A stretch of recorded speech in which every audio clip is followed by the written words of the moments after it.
Saudi अरब की जो सरकार है उसका गंदा चेहरा सामने आ गया है। आप समझ लीजिए कि पूरी दुनिया के मुसलमानों के लिए ये सबसे गंदी खबर है जो मैं आपको बता रहा हूं। ये झटका है मुसलमानों के लिए। सऊदी अरब की सरजमीन को इस्लामिक जमीन कहा जाता है, जहां पर इस्लाम का इतिहास है। उस सरजमीन को कौन गंदा कर रहा है? नाम है उसका मोहम्मद बिन सलमान। जी हाँ, 2017 में आज आपको सऊदी अरब की सरकार का नंगापन दिखाता हूं।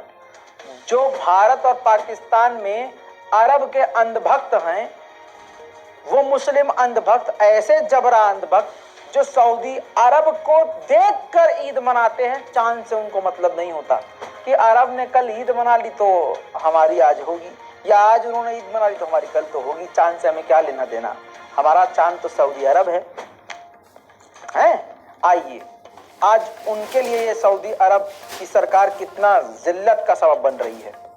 और ऐसे लोगों को जलील होना चाहिए जो आंख बंद करके सिर्फ सफेद कपड़ा और हुजूर पाक सल्लल्लाहु अलैहि वसल्लम जैसी पोशाक को देखकर दीवाने हुए पड़ेंगे। बस इनसे बेहतर कोई नहीं है। दोस्तों, 2017 में मोहम्मद बिन सलमान के एक प्रोजेक्ट को अनाउंस किया गया, red C project.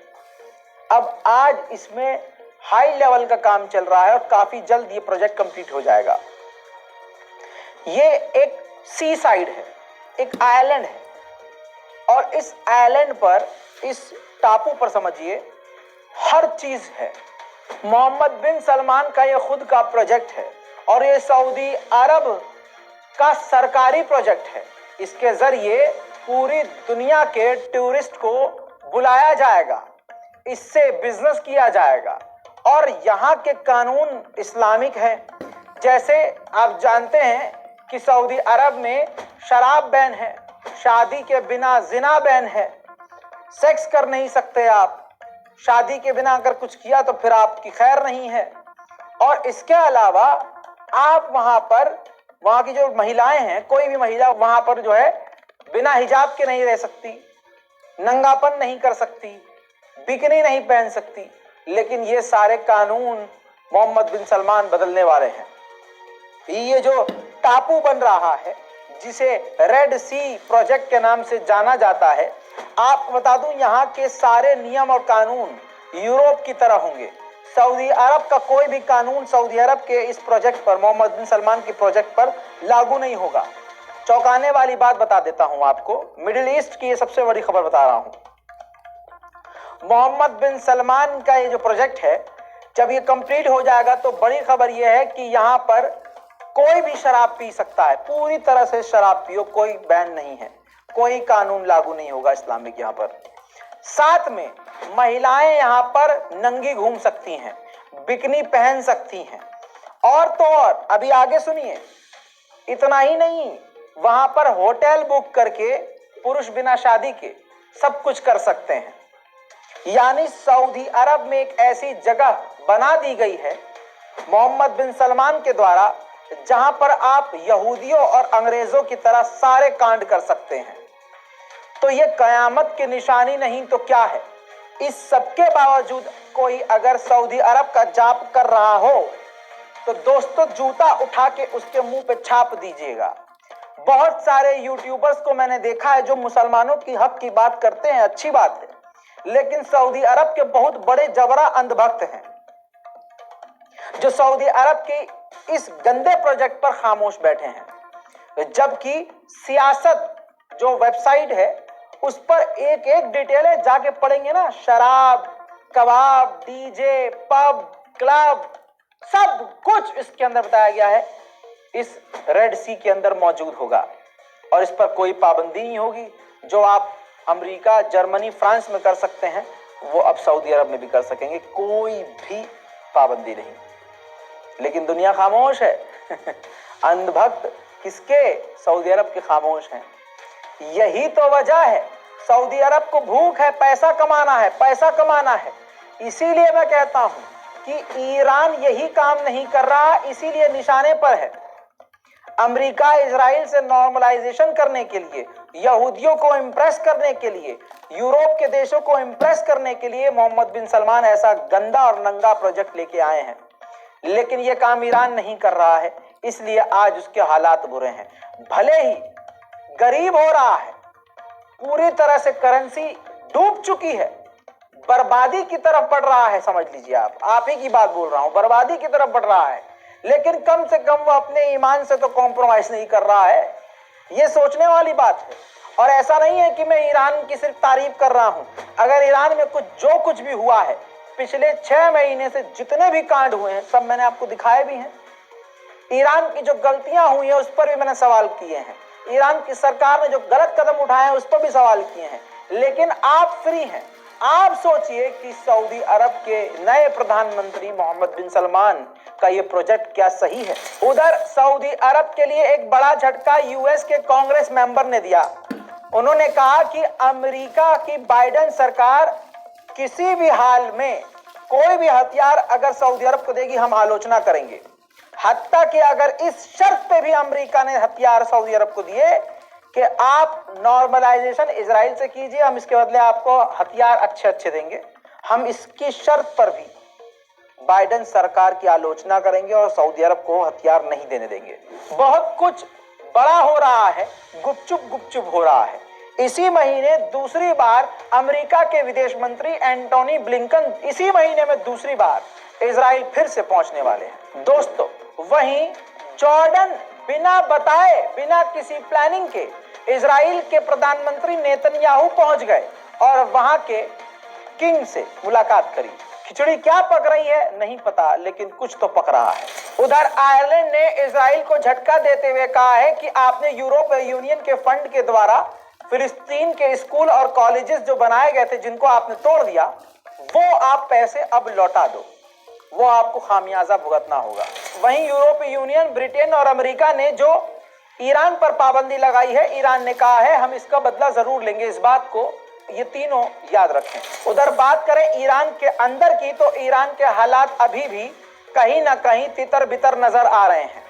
Death to Khamenei, death to dictator के नारे आज भी ईरान की गलियों में कहीं ना कहीं सुनाई दे रहे हैं।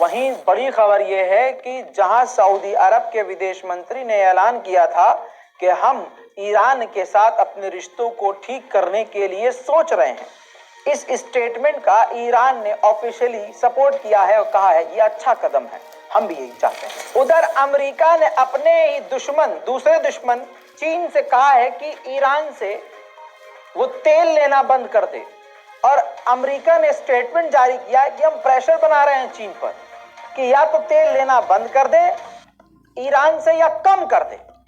कमाल की बात यह है कि एक तरफ चीन से भी भिड़ रहा है अमेरिका, और उधर ईरान के खिलाफ रिक्वेस्ट कर रहा है और प्रेशर बना रहा है चीन पर। इससे एक चीज आपको आज समझ लेनी चाहिए कि भले ही चाइना का खौफ जताता है अमेरिका, लेकिन अमेरिका और इजराइल के लिए सबसे बड़ा खतरा आज भी ईरान है। वहीं इजराइल के टीवी रिपोर्ट ने बड़ा खुलासा किया है कि अमेरिका और इजराइल के एयरक्राफ्ट जो खतरनाक ड्रिल कर रहे हैं, ये ईरान का जो नेगेव के इलाके में न्यूक्लियर पावर प्लांट चल रहा है उस पर 100 किलो का बम गिराने का प्रैक्टिस किया जा रहा है, और ये लगातार तैयारी बढ़ रही है जिससे ईरान के न्यूक्लियर को खत्म किया जाएगा। उधर ईरान के सुप्रीम कमांडर IRGC के कमांडर ने कह दिया है कि ईरान अपनी इंटेलिजेंस और इलेक्ट्रॉनिक वॉरफेयर सीरिया की सरकार के साथ शेयर करने के लिए तैयार है, और यह सीधा खतरा दोस्तों फिर इजराइल के लिए होगा। इसके बाद यह तस्वीर आ गई सामने, सीरिया के डिफेंस मिनिस्टर पहुंच गए ईरान, और ईरान के दिग्गज नेताओं समेत ईरान के IRGC के कमांडर से भी मिल लिए। तो अगर इजराइल चाल चल रहा है तो ईरान भी कमजोर नहीं है।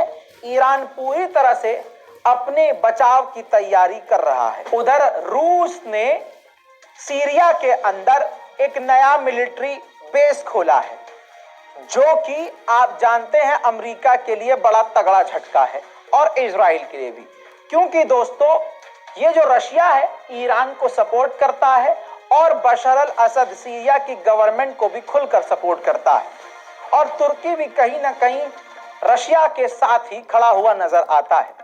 तो ये एक बड़ा झटका अमेरिका और इजराइल के लिए है। दोस्तों, कुरान पाक को स्वीडन में जलाया गया, जिसको देखकर दुनिया के कुछ मुसलमानों को सड़कों पर आना जरूरी लगा। हालांकि भारत और पाकिस्तान के मुसलमानों का खून तो सफेद हो गया, लेकिन मैं आपको बता दूं कि यमन के मुसलमानों ने सड़क पर उतर के, तुर्की के मुसलमानों के बाद यमन के मुसलमानों ने सड़क पर उतरकर प्रदर्शन किया।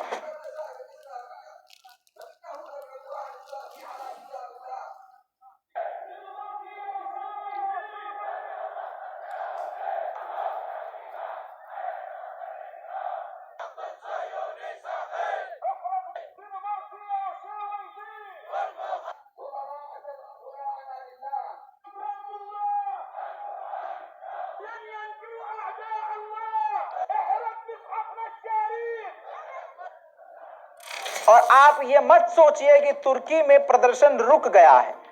तुर्की में आज फिर कुरान को जलाने के खिलाफ प्रदर्शन किया गया।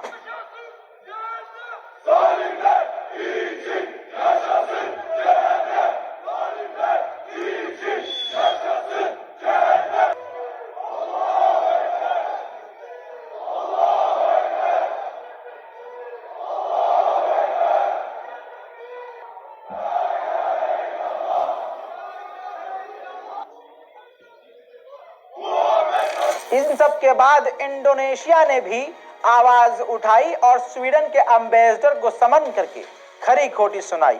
इन सब के बाद आपको यह बता दूं कि ये व्यक्ति देखिए, ये नेदरलैंड का व्यक्ति नेदरलैंड में सड़कों पर उतर के फिर से कुरान की बेहुरमती करता हुआ देखा गया। दोस्तों, कुरान के पन्नों को फाड़कर इसने जमीन पर फेंका और उस पर पैर रखा।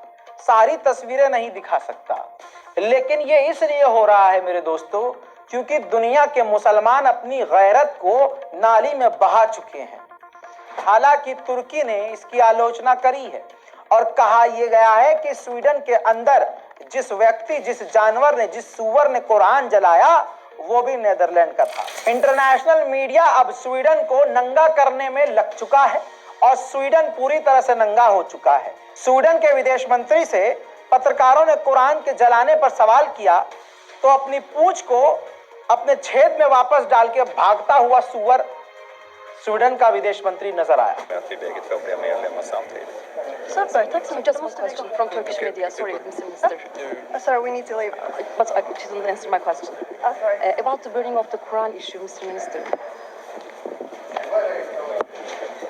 दोस्तों, दूसरी तरफ तुर्की के केजिल्मा फाइटर ड्रोन, जो कि बिना इंसान के उड़ता है, उसका दूसरी बार सफल परीक्षण किया। कहा गया इसको और तुर्की ने अपग्रेड कर लिया है।